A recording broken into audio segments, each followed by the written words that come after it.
여러분 반갑습니다. 어서 오십시오. 노정열의 시시각각입니다. 오늘도 우리 지역 핫 이슈와 현안의 핵심을 짚어봅니다. 오늘의 주제입니다. 노정열의 시시각각 지난주 정치권 분야에 이어서 오늘은 올 한 해 환경 이슈를 정리해 보도록 하겠습니다. 100년 만에 기상이변이 지구촌 곳곳에서 속출한 한 해였습니다. 어느 한 나라의 위기가 아닌 지구촌 공동의 대응 과제로 떠오른 기후위기. 이 기후위기 속에서 어떻게 하면 지속 가능한 미래를 만들어 나갈 수 있을지 환경 전문가들과 함께 집중 토론합니다. 노정열의 시시각각 지금 바로 출발합니다.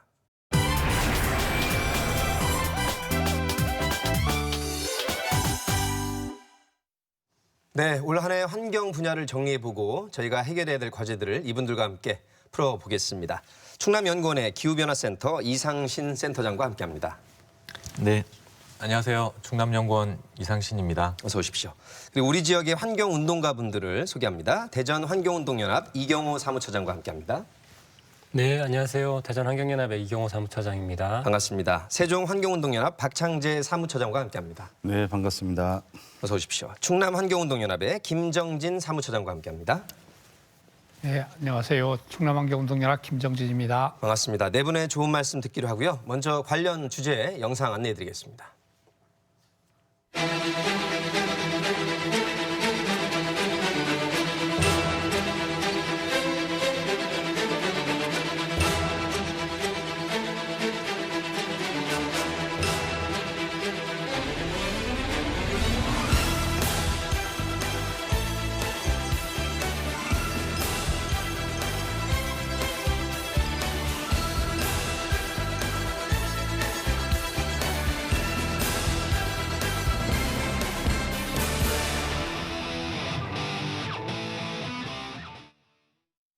네, 100년 만에 집중호우, 100년 만에 이상고온, 기상이변이 잦아지면서 이제 지구촌 곳곳에서 기상이변이 아니라 기후위기를 맞고 있다, 이런 말이 나오고 있습니다. 세계적으로 나타나고 있는 기후위기의 징후들, 어떤 것들이 우리 네 분의 환경 운동가들께 눈에 띄실까요?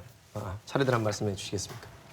예, 가장 극단적으로 나타났던 사례들을 올해 9월에 미국의 덴버에서 하룻밤 사이에 기온이 36도가 떨어진 적이 있습니다. 네. 전날까지 34도의 폭염이었다가 그 다음날 영하 2도로 하룻밤 하루 사이에 사이에 그럴 수가 있을까요? 예, 그런 정도의 심각한 기온 변화가 나타났던 사례인데요.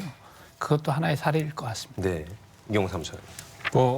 세계적인 사례들은 굉장히 많이 나열되어 있는데 지구적 말고 우리 대한민국을 중심으로 보면 올해 비온 54일간 장마, 이것도 기지만 네. 사실은 그동안은 마른 장마라고 해서 비가 안 왔었어요. 그래서 이런 패턴들이 굉장히 또 짧아지고 있습니다. 장마랑 가뭄이 많이 자주 발생하는 이런 일들이 일어나고 있고요.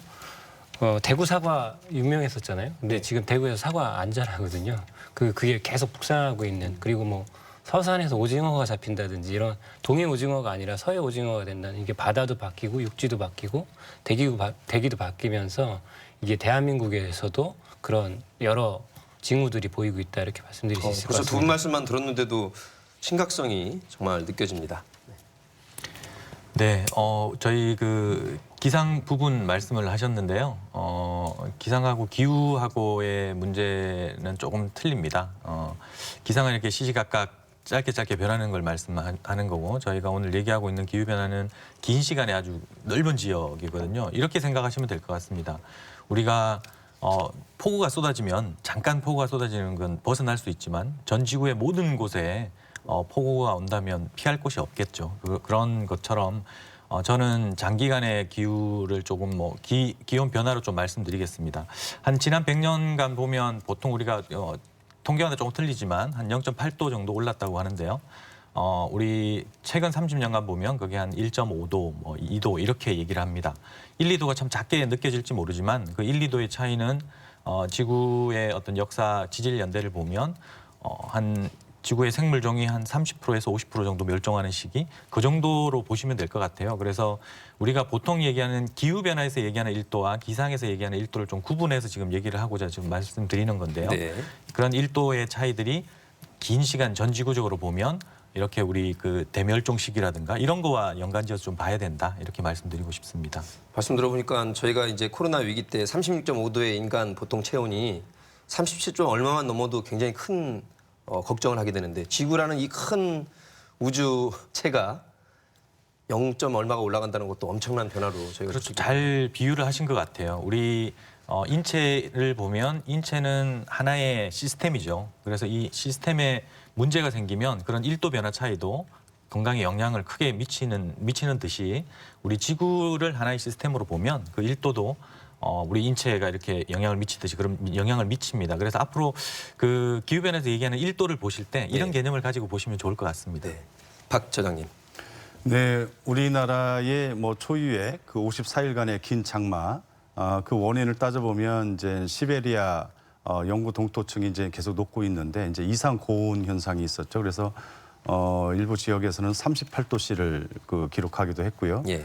그러면서 이 아시아 지역에 중국이나 일본에 대홍수를 가져왔고 또 우리나라에는 54일간의 긴 장마를 가져왔는데 그거 외에도 이제 호주 산불이 지난해 9월부터 시작해서 올해 2월까지 5개월 동안 예.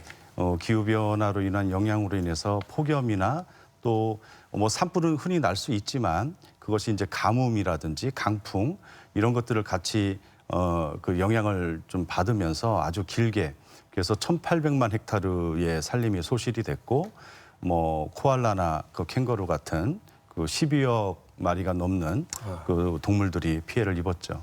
예, 아주 충격적인 사실로 우리 많은 국민들에게도 아마 많은 인지를 하고 있는 것 같습니다. 네 분의 환경 전문가들의 말씀을 고루고루 들으셨습니다.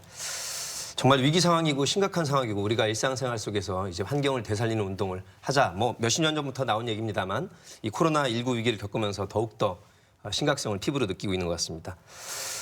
사람으로 따지면 저체온증, 고체온증 또 너무 왔다 갔다 하는 게 정말 문제가 있는 셈인데 말씀하신 것 중에 하나가 지구가 더워지고 있고 온난화되고 있다. 우리 국립해양조사원 10년 동안 한국의 전 해역 해수면을 매년 평균 조사해봤더니 3.68mm씩 높아진 것으로 이렇게 해수면이 올라오고 있습니다. 이런 환경적 변화는 어떻게 읽을 수 있을까요?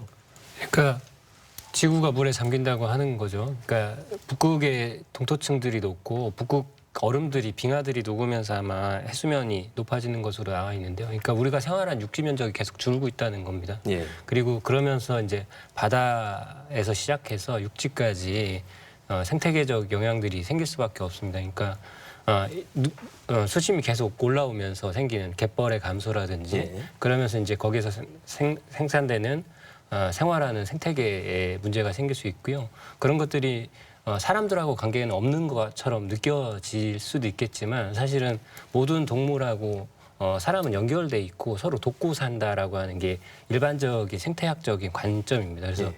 그쪽에 서식하는 서식처의 생물들이 멸종하면 반드시 사람에게도 영향을 미치기 때문에 이게 인류의 존폐가 점점 빨라지고 있다. 멸종이. 그러니까 마지막 멸종하는 종은 사람이 될 거거든요. 근데 그 마지막 멸종하는 종의 속도가 너무 빨라지고 있다고 하는 게 과학자들의 얘기입니다. 그러니까 자연적으로 멸종하는 속도의 한 1000배 정도의 속도로 지금 멸종의 길로 가고 있다 이렇게 말씀드릴 수 있을 것 같고요.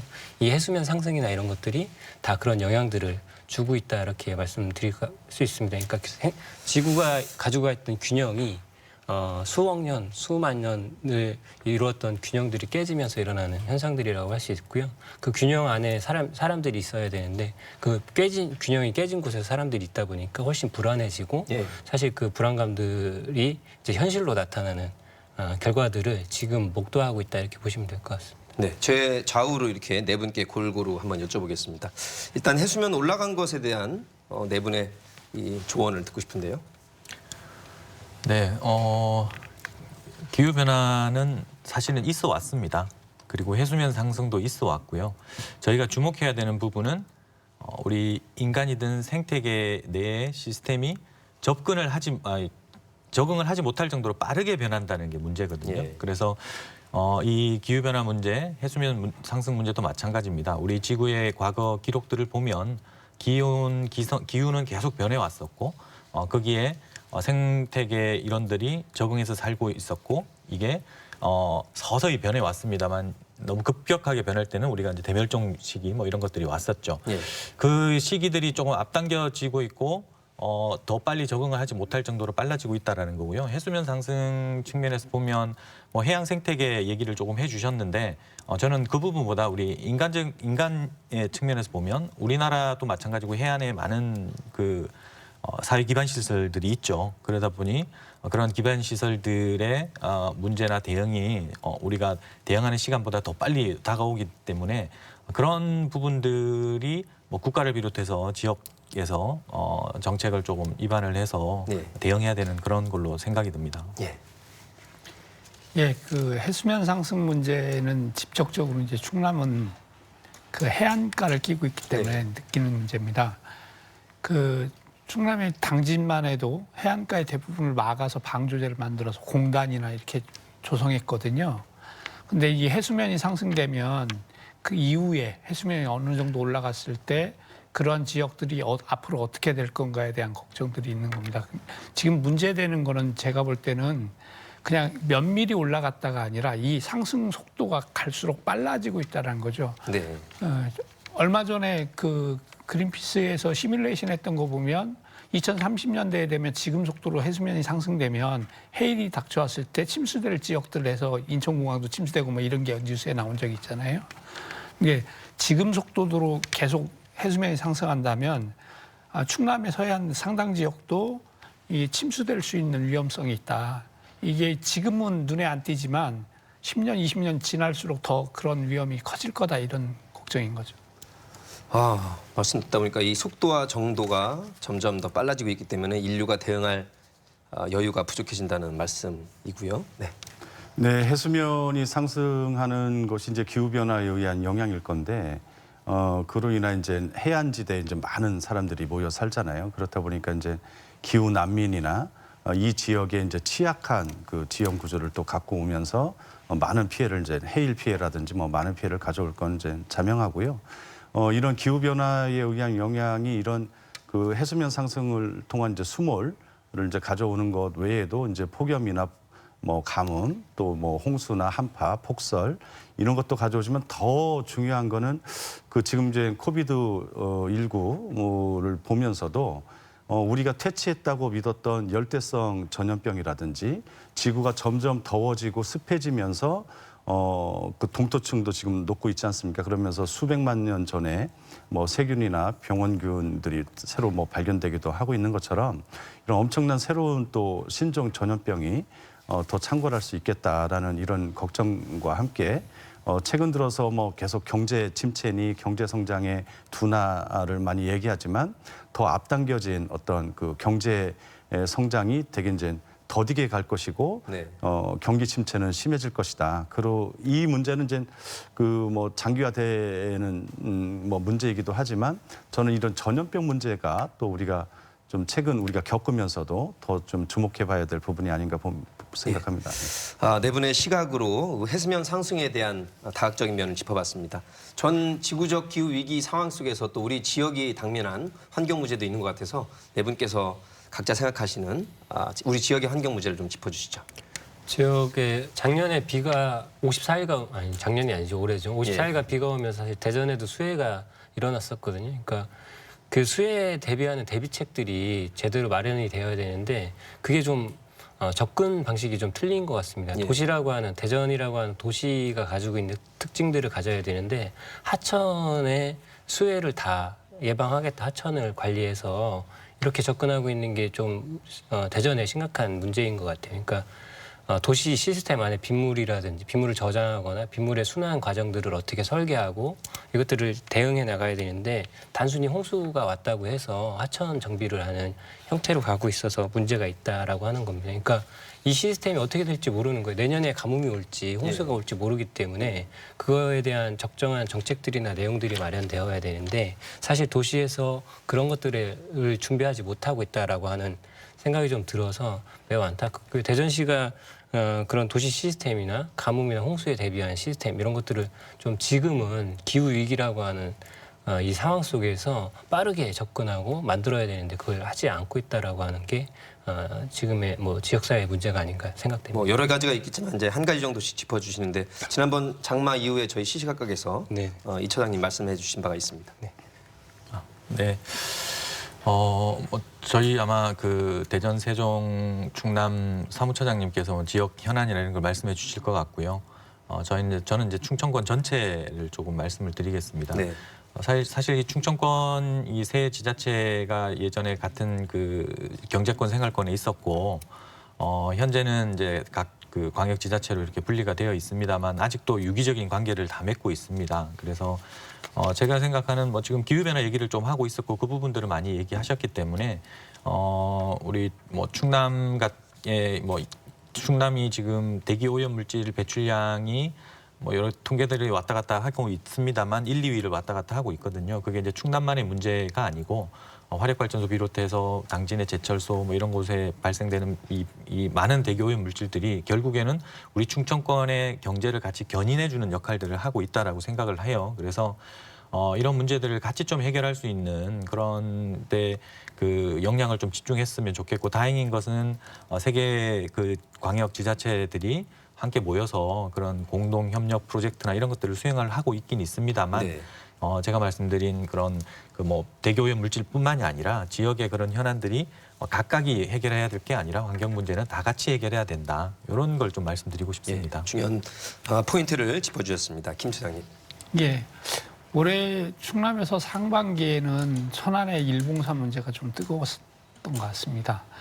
도시공원이 이제 6월 말부로 지정이 해제되면서 민간 개발 특례 사업이 쭉 됐었는데 그 천안의 일봉사 같은 경우는 천안 도심 한가운데에 있는 도시공원이었는데 그 해제를 눌러서 민간 개발 특례를 하면서 그걸 반대했던 주민들과 환경단체들이 반대했고 주민투표까지 갔는데 결국은 주민투표가 3분의 1에 미달하면서 아예 투표 내용을 개봉하지 못한 네. 이런 걸로 인해서 이제 일봉사는 뭐 민간 개발 특례가 진행되는 걸로 돼 있고요. 근데 반면에 이제 당진을 보면 민간 개발 특례를 진행하다 중단됐는데 그 지역을 지자체가 매년 60억, 뭐 20억 이렇게 예산을 편성해서 조금씩 매입하면서 공원을 지켜나가고 있거든요. 그러니까 이 도시공원을 어떤 식으로 해결할 건지가 지자체의 입장에 따라서 좀 달라지고 있는데 그 해법들을 찾는 게 필요하겠습니다. 보니까 뭐 저희가 또 그때그때 이슈로 다뤘던 주제를 또 짚어주셨습니다. 세종의 경우에는 어떨까요? 예, 세종은 이제 금강과 이제 미호천이라고 하는 큰 이제 국가천 두 개를 이제 접하고 있다 보니 이제 하천 관련 이슈가 좀 많이 있었습니다. 그리고 이 올해 이제 긴 장마와 이제 홍수를 겪으면서 또 금강이 예전 모습을 되찾은 거 아니냐. 그래서 이제 모래톱도 축구장 넓이로 치면은 뭐 한 100개 이상의 축구장 넓이에 그 모래톱이 새로 생겼고, 그다음에 이제 하중도라고 그래서 이제 하천 가운데 있는 섬처럼 이 하중도도 아주 모래톱과 함께 잘 형성이 되고 하면서 많은 뭐 큰곤이나 뭐 황오리를 비롯해서 또 이제 최근에는 흑두루미도 뭐 이제 기착을 하고 있는데요. 이런 이제 그 많은 이제 새들도 같이 서식을 하고 하면서 금강이 아름다워졌다. 뭐 이런 걸 이제 실제 느꼈던 한 해였고요.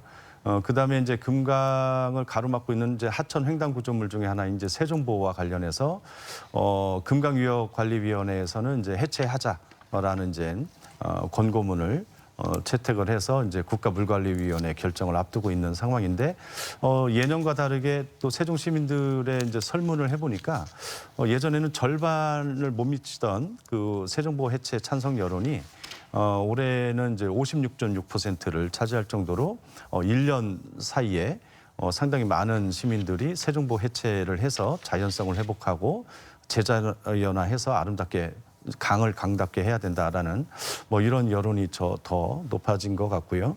그리고 이제 물과 관련해서 이제 수돗물 이제 적수 사태라든지 깔따구 유충 문제로 인해서 우리 지역에서도 이제 필터를 다 설치한다거나 가정 내에 심지어 샤워기까지도 그러면서 이제 수돗물에 대한 불신이나 우려가 워낙 컸던 한 해였죠. 그래서 그 이후에 이제 환경부도 그렇지만 지방정부에서도 상수도 관리를 하면서 더 안전 대책 세우고 또 식품 위생 못지않은 수돗물을 이제 그 위생 관리를 잘 하겠다. 이렇게 이제 대책과 예산 투자 또 정책적인 투자를 하면서 좀 안전하고 믿고 마실 수 있는 수돗물을 만드는 데 노력했던 또 한 해였던 이제 그런 이슈가 있었던 것 같습니다. 네, 전체를 짚어주셨고 또 다음 이슈별로 잠깐 짚는 시간을 또 마련하겠습니다. 요즘에 전 세계적으로 이제 탄소 중립에 관한 이슈가 굉장히 주목을 끌고 있습니다. 우리나라도 마찬가지인데요. 관련 화면으로 안내해드리겠습니다.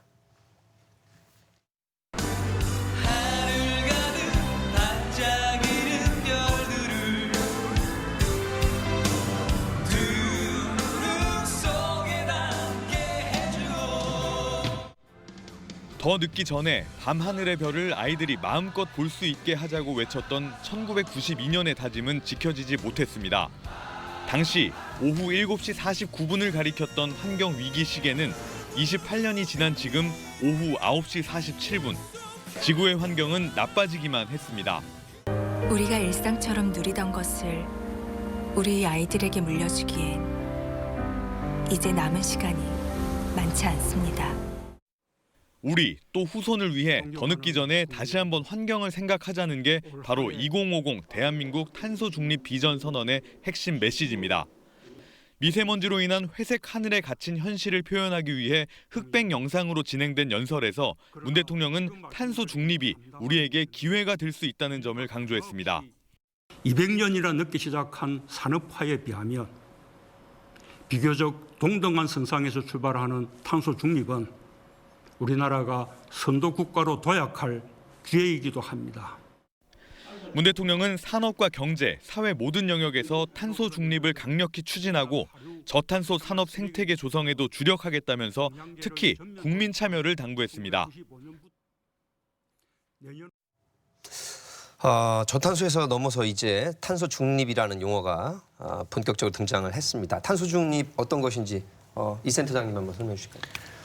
네, 탄소 중립 이전에 말씀하신 것처럼 그 저탄소부터 시작을 했었죠. 그래서 탄소 중립 얘기가 나온 건 사실 우리 그 기후변화의 온실가스 감축이나 뭐 이런 부분들을 하시는 분들은 예전부터 얘기를 많이 하셨었고요.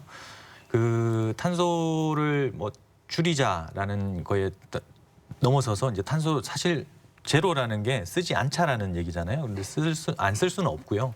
저희들이 추가로 배출하는 탄소만큼을 다른 곳에서 줄여서 상쇄를 시키자라는 의미입니다. 그래서 이게 나오게 된 배경은 그 IPCC 특별보고서 1.5도씨 특별보고서에서 지구의 평균 기온을 1.5도씨 상승으로 맞추기 위해서는 2050년도에 탄소 중립을 만들어야 된다라고 했고 거기에 선진국들 뭐 유럽 연합을 비롯해서 많은 선진국들이 동참을 했었고요. 저희 우리나라 경우도 이제 뭐 의지를 표명을 했었고 지자체들도 충청남도도 뭐 올 중반에 탄소 중립 얘기를 했습니다. 그래서 이제는 우리가 탄소를 줄이는 거에 플러스 이 우리가 배출하는 탄소를 그만큼 상쇄하는 것들을 하자라는 거고 거기에서 많은 산업과 일자리들이 나올 것이다라는 게 주요 중심이라고 볼 수 있습니다. 예, 화면에서 보셨지만 2050년까지 이산화탄소 등 온실가스 배출량을 제로로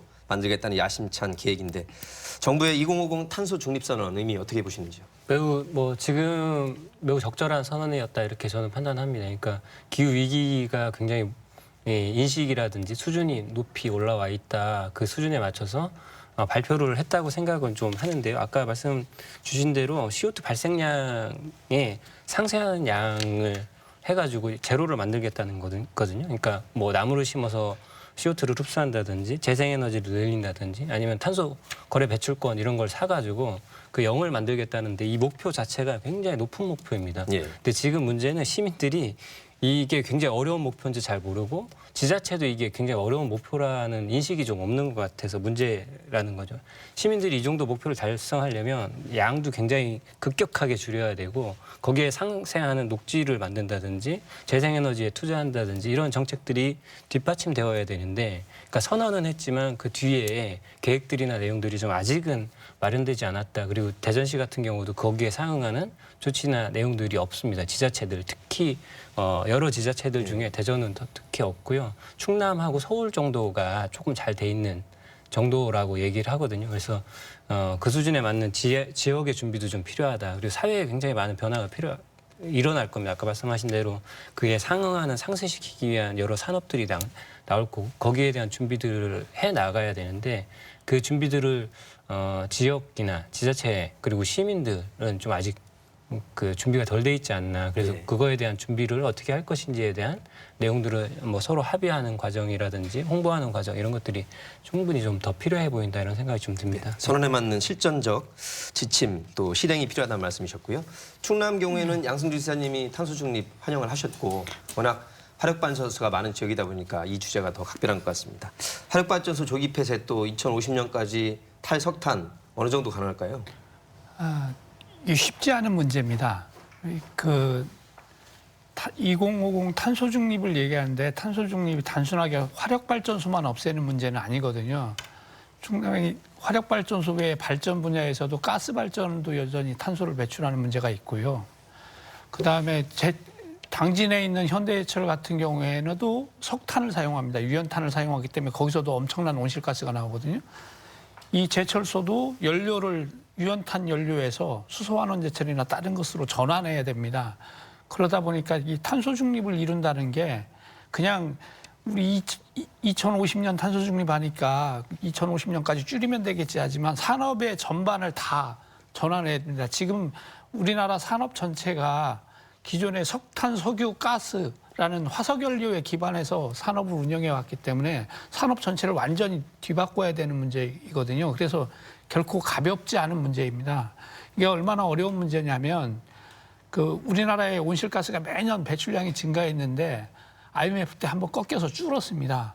근데 2050 탄소 중립을 맞추려면 IMF 때 줄어든 것처럼 매년 계속 줄여야 됩니다. 네. 2050년까지. 그 정도로 어려운 문제인데 2050년이라고 해놓으니까 멀리 보여서 지금은 그 심각성이 잘 안 와닿는 것 같습니다. 그래서 저희는 이제 중간 목표로 2030년에 절반이라는 감축이라는 중간 목표를 세우고 너무 2050년 하니까 너무 멀게만 미루는 경향이 있어서 2030년 중간 목표를 세우고 구체적인 계획이 나와야 된다. 그렇지 않으면 그냥 막연한 먼 미래의 장밋빛 미래의 약속으로만 남을 가능성이 크다 이런 우려가 있습니다. 네, 사실 30년이나 남았기 때문에 지금 말씀하신 대로 너무 먼 일로 생각하기 쉬운데 10년 단위로라도 이렇게 구체적인 실행 로드맵이 좀 나와야 될 것 같습니다. 우리 대전의 원자력 연구원을 비롯해서 또 네네. 우리 원전 시설들이 있어서 이 안전 문제라든가 관리 문제도 중요한 환경 이슈인 것 같습니다. 이차장님. 네, 맞습니다. 그러니까 대전의 원자력 연구원하고 해결료 주식회사, 원자력 안전 기술원 이렇게 세 개의 큰 기관들이 원자력 관련 기관들이 있고요. 그 위에 크고 작은 회사들도 굉장히 많습니다. 그래서 저희가 부르기에는 대전은 원자력 클러스터다 이렇게 지칭하는데요. 그 클러스터에 맞는 안전관리 지침이나 내용들은 매우 부족한 게 현재 상황입니다. 그러니까 올해도 벌써 원자력 안전연구원에서 자연증발시설에서 원자력 방사능 누출됐고요. 해결료 주식회사에서 화재가 발생해가지고 인명피해도 있었습니다. 그러니까 그렇게 매년 사고가 발생함에도 불구하고 그 안전관리에 대한 지침이나 내용들 이런 것들이 잘 지켜지지 않는다. 매년 전수조사하고 매년 보관 계획을 원자력 연구원이나 해결료 주식회사에 발표하지만 그대로 이행하거나 실행하거나 그걸 믿을 수 없는 상황이라서 거기에 상응하는 혁신적인 조치들이 좀 필요할 것 같다라고 생각이 좀 들고요. 저는 이제 탈핵을 가는 길이 이 중요하다고 생각하는데 원자력 연구원에서 지금은 발전 관련된 연구들이 굉장히 많습니다. 근데 지금 이 사회의 흐름상 이제 발전 관련 연구보다는 오히려 폐쇄하고 안전하게 관리하는 연구의 방향으로 가야 된다. 그러니까 원자력 연구원 내에 연구원들을 만나보면 9대1 정도 된다고 해요. 그러니까 발전 관련 연구가 9 정도 되고 네. 폐쇄나 안전관리가 1 정도밖에 안 된다고 하거든요. 그래서 이 비율을 9대1로 바꿔야 된다. 그래야 사실 탈핵이나 안전한 사회 이런 것들을 갈 수 있는 계기가 마련될 수 있다. 저희는 그렇게 보고 좀 있습니다. 네, 우리 대한민국 산업 전체 대전환을 준비를 제대로 하지 않으면 이게 공연불에 그칠 선언에 그칠 위험성이 있다는 말씀이셨습니다. 두 지역에 비해서는 세종은 계획도시고 행정 중심 복합도시라서 이런 문제는 좀 덜할까요? 어떻습니까? 그래도 여전히 지금 이제 아파트 단지 비율이 거의 85% 이상 되다 보니까 이제 아파트 단지별로 이제 에너지 절약, 절전, 뭐 이런 캠페인이나 운동 많이 하고 있고요. 네. 그 시에서 지정한 뭐 절전 아파트도 지금 10개가 넘게 운영하고 있고, 그리고 뭐 학교라든지 공공시설에 뭐 태양광 시설이라든지 태양광 발전 이런 것들 이제 많이 하고는 있는데, 최근에 또 뭐 외곽 지역이 이제 수소 발전소 때문에 이제 뭐 이제 좋은 그 목표이고 계획이지만 이제 사회적 수용성이 아직은 그걸 받아들이기 어려운 상황이다 보니 많은 좀 난관에 부딪혀 있고요. 지금 이제 1.5도씨가 상승하지 않도록 막는 게 목표다라고 했을 때, 지금 이제 대통령께서도 이 어떤 탄소 중립 장기 계획을 이제 발표를 했는데, 10년 단위로도 2030년까지 2010년, 그러니까 10년 전 대비했을 때 UN 환경 계획이라고 하는 UNEP 같은 경우는 46% 정도 줄여야 된다, 절반 가까이. 그리고 해마다 7.6%씩 그 탄소 배출을 줄여 나가지 않으면 안 된다라고 아주 그 이제 간격을 좁게 둬가지고 매년 단위로 10년 단위와 매년 단위로 구체적인 실행을 좀 해야 된다. 실질적인 이런 계획에 놓고 봤을 때는 지금 우리나라 정부에서 탄소 중립 사회로 가자라고 많은 계획을 발표하고 있지만 여전히 좀 온실가스 그 감축 목표나 이런 것들이 좀 그 불분명하거나 부재한 게 아니냐 이렇게 평가를 하고 있습니다. 그래서 그 앞으로 뭐 한국판 뉴딜에서도 뭐 코로나 극복을 위해서 사실은 경제 일자리 창출이나 사회 안전망 구축 위주였었는데 여기에 이제 그린 뉴딜이 이제 들어가 있지만 여기에 좀 더 탄소 중립 사회로 가기 위한 온실가스 배출 저감 계획이 좀 잘 녹여 들어가서 그 해마다 좀 점검하고 줄여 나가는 이행을 좀 해나가야 되지 않겠냐 이렇게 보고 있습니다. 네, 우리 세 지역의 주요 환경 이슈를 더 짚어보겠습니다. 우리 대전 많았죠. 하수처리장 이전, 보문산, 센트럴파크, 네. 또 지금 말씀하신 도시재생 그린 뉴딜까지. 네, 맞습니다. 그러니까 말씀 주신 대로 그 굵직굵직한 사안들을 보면 하수처리장 이전이 굉장히 큰 지역사회 화두였죠. 근데 공공성의 사유화 이런 것들에 대한 이야기를 해서 민영화라고 얘기를 하죠. 그러니까 코로나19가 일어나면서 사실 지역의 공공성이라든지 이런 거 어떻게 확보할 건가가 훨씬 큰 패러다임으로 전환되고 있는데 대전시는 오히려 반대로 공공의 영역을 다시 민영화해서 사유화해버리는 형태의 하수처리장 이전 계획을 발표했습니다. 이게 사실은 대전만 영향을 주는 게 아니라 하수처리장 이전이 사실 청주 지역으로 가기 때문에 청주하고 세종에 영향을 줄 수 있는 거라서 사실 지자체 갈등도 있을 수 있다 생각이 좀 들고요. 센트럴파크는 굉장히 좋은 그 이슈가 될 수 있었는데 사실은 보문산 개발이라든지 뭐 갑천변 물빛 이런 불빛 개발 이런 거 해서 사실 개발을 워낙 더 많이 하고 사실 센트럴파크는 이미 조성된 공원이기 때문에 관리만 잘하면 되는 수준인데도 불구하고 과도한 비용 지출이라든지 이런 문제들이 일어났던 거죠. 그래서 사실은 그 기후 위기나 이런 걸 가다 보면 녹지 확보나 지역에 이제 그런 상쇄할 수 있는 공간들이 필요한데 오히려 보문산 개발을 앞장서고 갑천변에 굉장히 다양한 시설물들을 넣으면서 다리를 만들고 이렇게 하면서 개발 공약들하고 연계되면서 사실 센트럴파크가 우선이 아니라 사실은 갑천변 물빛길이나 보문산의 보전이 우선이다라고 하는 지역사회 여론의 문매를 좀 맞게 되는 일이 좀 있었고요.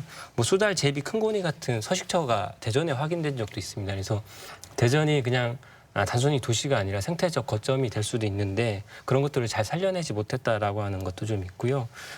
그린 뉴딜하고 이런 얘기 하셨는데 그린 뉴딜이나 최근에 이제 탄소 넷제로 선언한 거 관련돼서 지자체가 제대로 준비를 못했다 이런 평가들을 좀 하고 있습니다. 그러니까 그린 뉴딜 같은 경우는 사실 오히려 개발 공약이 훨씬 많습니다. 그러니까 그린 뉴딜이라고 하는 그린의 이미지를 더 쉬운 거죠. 그러니까 지자체가 그동안 하고 싶었던 사업들을 나열해가지고 그린 뉴딜이라고 하는 이름에 그냥 묶어 놓은 정도 수준이다. 그러니까 정부가 그린 뉴딜을 발표하고 나서 일주일 있다 대전시가 발표했거든요. 일주일 만에 준비를 끝났다는 것 자체도 문제고요. 그리고 지역사회와 협의와 소통 이런 과정들이 전혀 없이 발표를 했어요. 그러니까 넷제로를 어떻게 그 대전시가 준비할지 모르겠지만 넷제로 역시 그렇게 준비가 되면 안 된다. 그래서 그린 뉴딜이나 넷제로 이런 관련된 준비들도 좀 미흡하지 않았나 이런 평가들을 좀 해볼 수 있을 것 같습니다. 세종은 아까 말씀하셨지만 세종보 개방 이후에 모래톱도 다시 생기고 네. 시민들의 또 인식 전환도 있고 그랬다고 네네. 희망이 있습니다.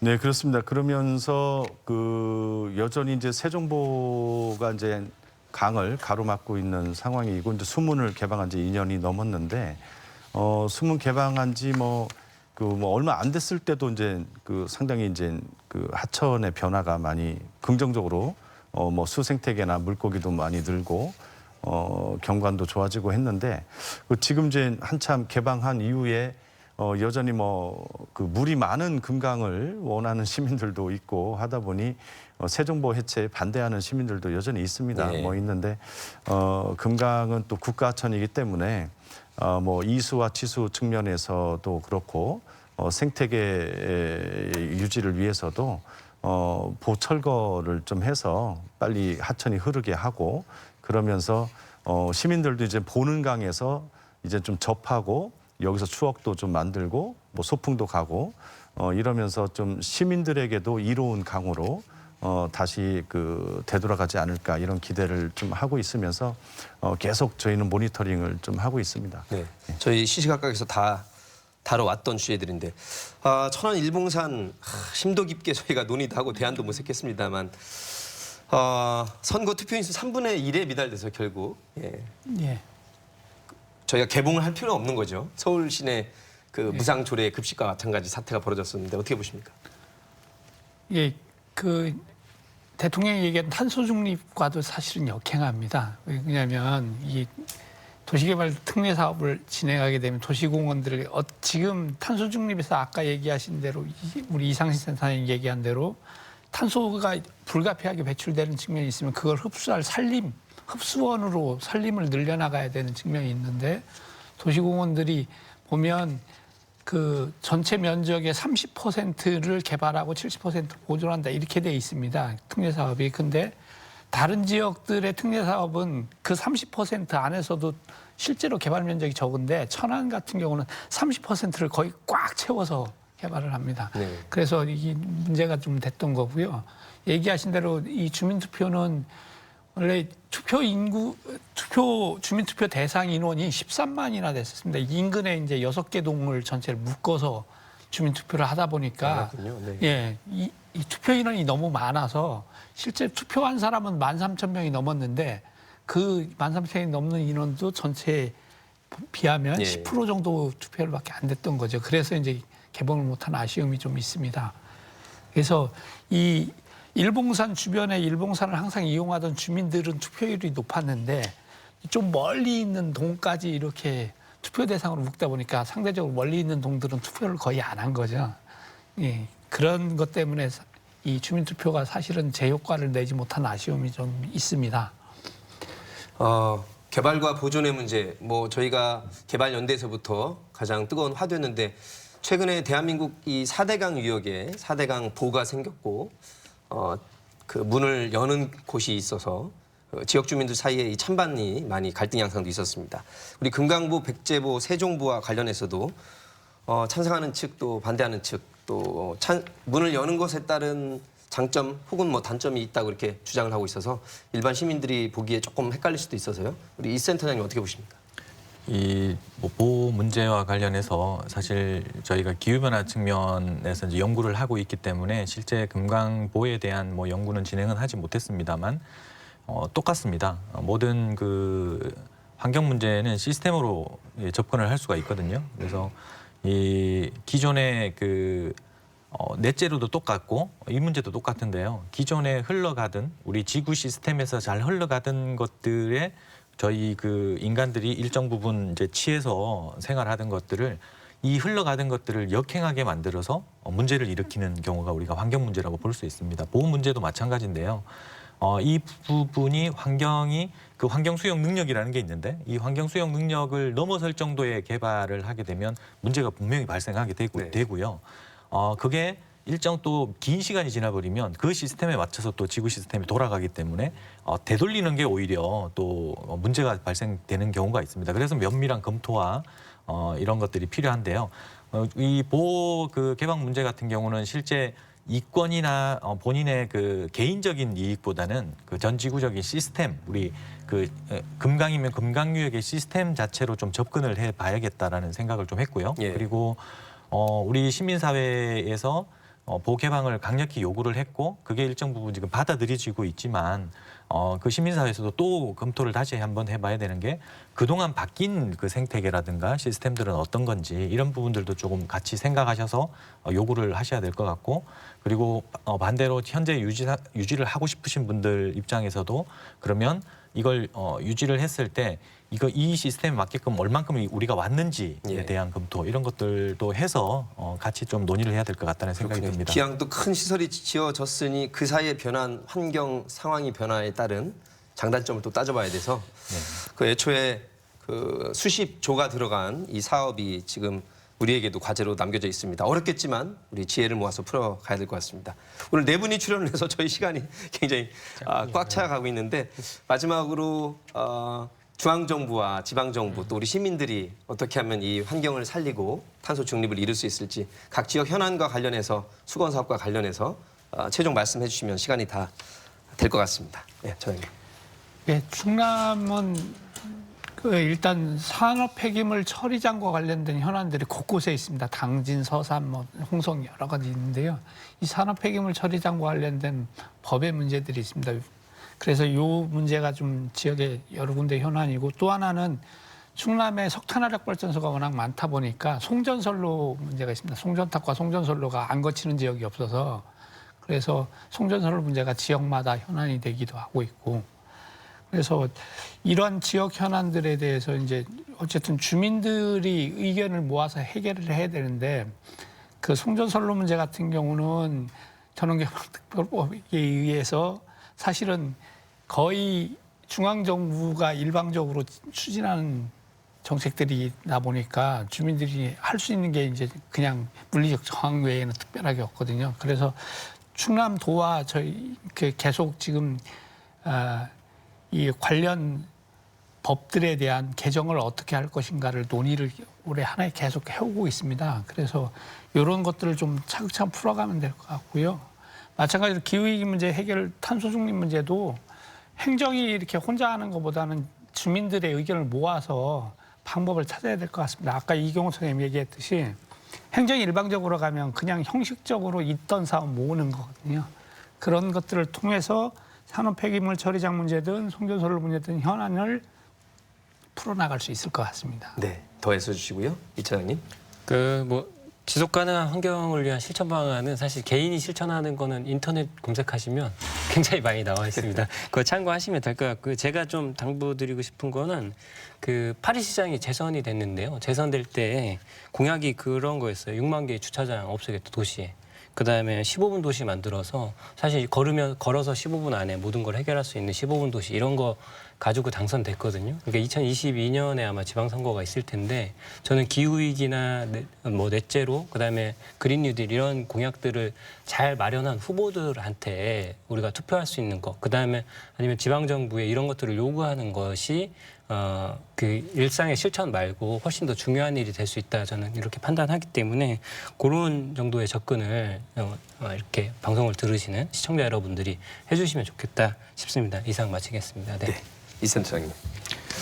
네, 우리 이경호 처장님께서 말씀을 해주신 거에 저는 조금 또 반대로 좀 생각을 하는데요. 저는 환경운동가는 아니고 우리 그 환경과 관련된 과학 기술을 다루는 입장에서 좀 보면 그 환경 문제는 과학이 해결해 줄 것이다라고 이렇게 우리가 맹목적으로 믿고 있는 부분이 있어요. 그래서 근데 가만히 보면 어떤 하나의 문제에서 근거들을 과학적인 근거들을 다 같이 댑니다. 근데 문제는 사실은 해결되지 않죠. 평행선을 달려가고 있습니다. 그래서 저는 그 환경운동을 열심히 하시고 실천도 열심히 하고 계시고 저도 나름 노력해서 실천을 하고 있지만 결국엔 우리가 과학이 해결해 줄 것이다라는 그런 믿음들 때문에 알고 있는 행동들을 좀 안 하는 경우가 많다. 그래서 이제 이 프로그램을 보시는 시청하시는 분들께 좀 말씀드리고 싶은 건 귀찮지만 직접 좀 행동하는 그런 그 시민의 역할이 가장 중요하다. 환경 문제를 해결하는 데 있어서 아까 우리 대통령님께서도